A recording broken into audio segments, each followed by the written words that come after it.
今日我想同大家分享一個聽落好矛盾，但係實際好有意義嘅話題。自信就係大大方方嘅示弱。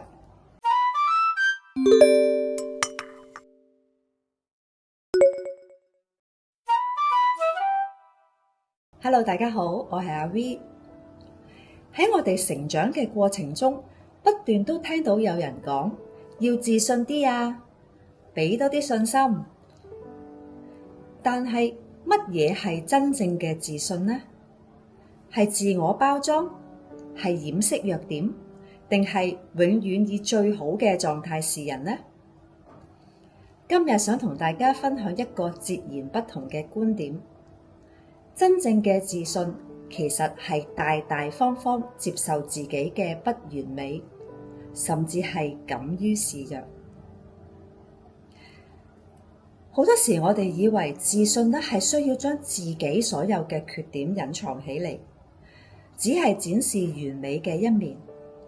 但係呢種表面嘅完美咧，往往就會帶嚟我哋內在嘅焦慮同埋壓力。因為我哋時時刻刻都好擔心自己嘅缺點會俾人發現。想象一下，如果你唔擅長跳舞，每一次朋友邀請你去跳舞咧，你都會好緊張，諗盡辦法去避開。表面上咧，你保持住我可能識跳舞嘅形象，但係咧，實際內心就充滿恐懼同焦慮。相反，如果你能夠大大方方去承認，我唔識得跳舞㗎，但係我可以試下嘅，你反而就會變得放鬆，甚至喺跳舞嘅過程揾到樂趣，因為你已經放低咗要表現得完美嘅包袱。真正嘅自信唔係冇缺點，而係接受缺點，唔係避開弱點，而係正視弱點，唔係要做一個十全十美嘅人，而係接受自己有優點，亦都有缺點嘅普通人。尤其到咗中年之後，我哋會越嚟越發現啦，我哋好多天生嘅缺陷係唔可以通過努力或者學習嚟到彌補嘅。年輕嘅時候，我哋可能會相信只要夠努力就一定可以做到㗎啦。但係隨住年齡嘅增長，我哋慢慢就明白，每個人其實都有先天嘅限制，都有一啲缺點係永遠改變唔到嘅。例如，我永遠都冇辦法擁有模特兒咁嘅身材啦。我可能天生就唔係一個健談嘅人啦。我可能永遠都唔夠聰明去學某種語言㗎。喺呢個時候，我哋有兩個選擇：一，繼續否認、抗拒同自己搏鬥，結果就係長期嘅挫敗感同埋自我否定；二，係接受呢啲唔完美，將佢當係自己嘅特質，反而可能會令到自己自由同埋解脫。真正嘅自信係大大方方承認我唔得。我從來煮嘢食都唔叻嘅，我嘅廚藝呢，只係能夠維持到自己唔會餓死嘅啫。我嘅方向感好差嘅，無論去過呢笪地方幾多次呢，我都會蕩失路嘅。我冇藝術天分㗎。畫畫嘅水平咧，永遠就留喺小學生嘅 level 嘅。當你能夠坦然去面對、接受呢啲不足嘅時候，奇妙嘅事情就會發生啦。你會發現呢啲所謂嘅缺點，只不過係你特質嘅一部分，而且往往都唔係你想象中咁嚴重㗎。最重要嘅係，當你願意展示真實嘅自己，包括缺點，你散發出嚟真誠嘅魅力，呢種魅力係任何造作嘅完美都冇辦法媲美嘅。我有個朋友阿輝，佢喺 IT 公司咧度做 programmer 嘅，佢嘅技術咧係好出色嘅，但係佢自己覺得有一個好大嘅缺陷，因為佢嘅口吃問題好嚴重，特別係喺緊張嘅情況之下。因為呢一個問題咧，佢就盡量避開要發言，開會咧都唔敢上台做簡報。每次團隊有活動咧，佢都想盡辦法去避開嘅，因為佢好怕自我介紹呢一個環節。雖然佢嘅能力好強，但係佢好怕咧升職嘅機會咧係因為自己嘅表達能力差咧而錯失咗。阿輝嘅轉捩點咧發生喺一次緊急嘅情況，公司一個好重要嘅系統出咗問題，而咁啱好熟悉呢一部分嘅咧就係阿輝。公司高層咧就召開咗緊急會議啦，咁阿輝就被逼一定要上台解釋問題同埋講呢個解決方案啦。喺會議之前，阿輝咧大力咁樣吸咗一口氣，然後做咗一件佢從來未做過嘅事。佢一開口同大家講：大家好，我有口吃嘅問題，尤其喺緊張嘅時候。如果一陣間我講得慢或者有重複，請大家耐心等一等我，因為我好想確保資訊傳達正確。講完呢句嘢之後咧，阿輝就覺得好似放低咗千斤嘅包袱咁。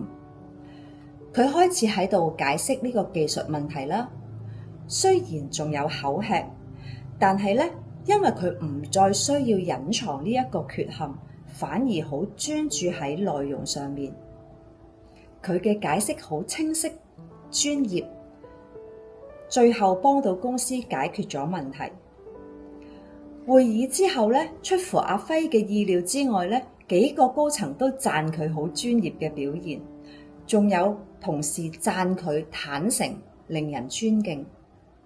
有位高層咧，甚至分享話佢嘅細佬都有口吃問題，但係細佬而家已經成為一個好成功嘅律師啦。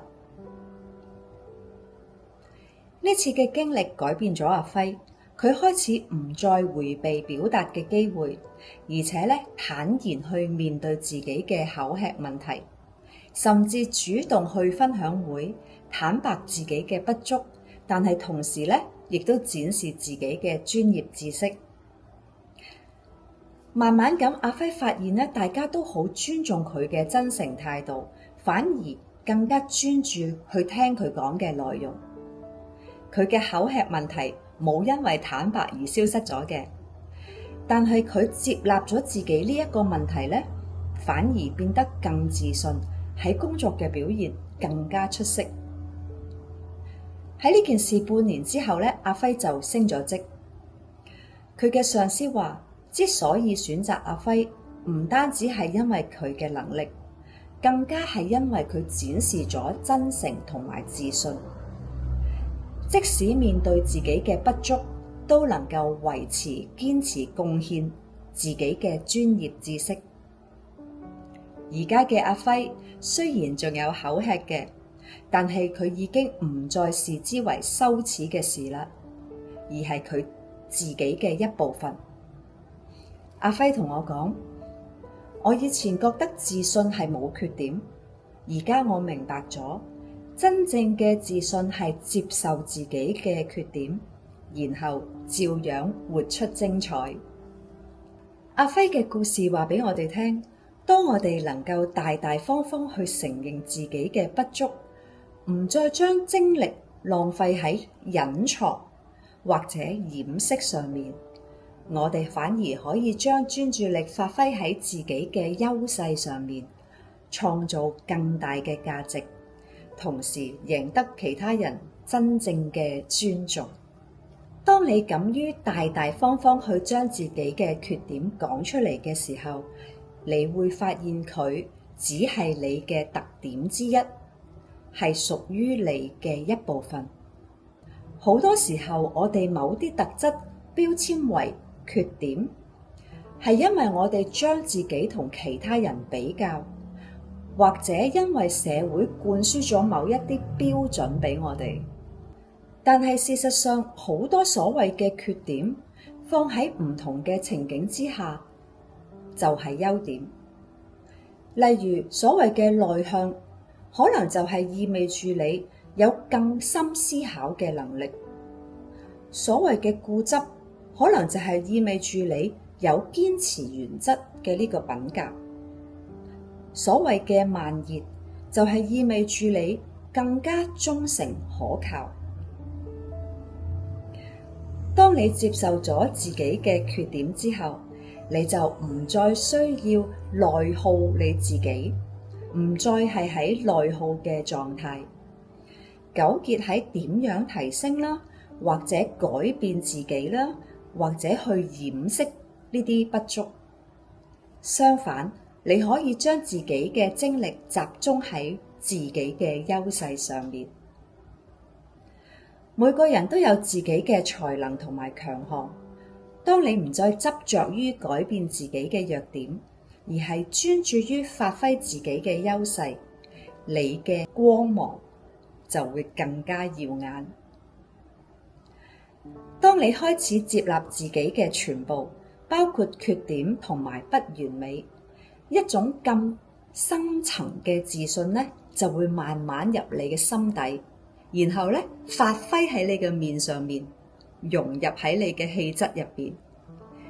呢種自信呢，唔係來自外在嘅肯定，而係來自內在嘅接納，唔係嚟自掩飾，而係嚟自展露，唔係嚟自比較，而係嚟自獨特。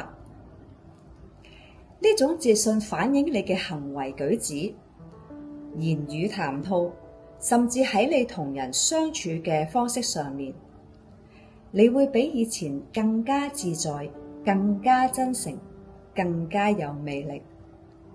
喺我哋嘅社會入邊，特別係而家社交媒體盛行嘅時代啦，我哋不斷受到要完美嘅信息轟炸，人哋只會分享生活中最亮麗嘅一面，造成一種錯覺，好似人人都過緊完美嘅生活咁嘅。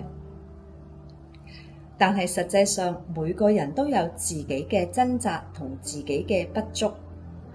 當我哋執着於追求表面嘅完美，我哋實際上呢係將自己囚禁喺一個永遠都達唔到嘅標準入邊。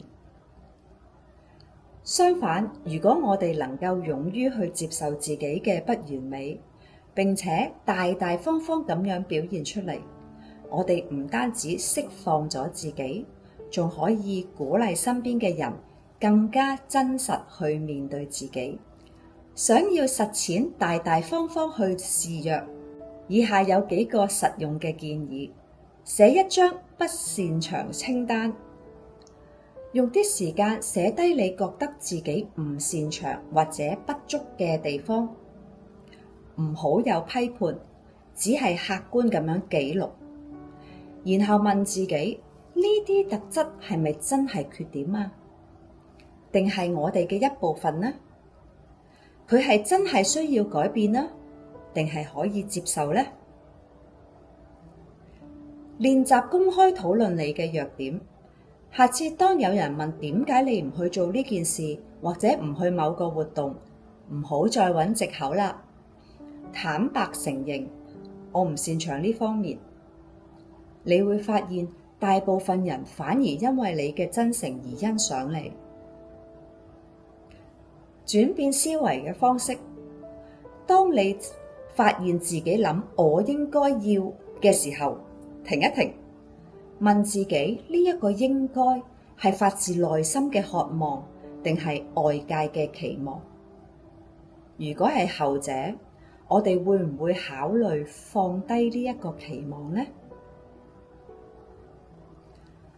觀察真正自信嘅人，觀察身邊真正自信嘅人，你會發現佢哋往往唔介意承認自己嘅不足，反而係因為接受自己嘅全部而顯得自在同埋有魅力。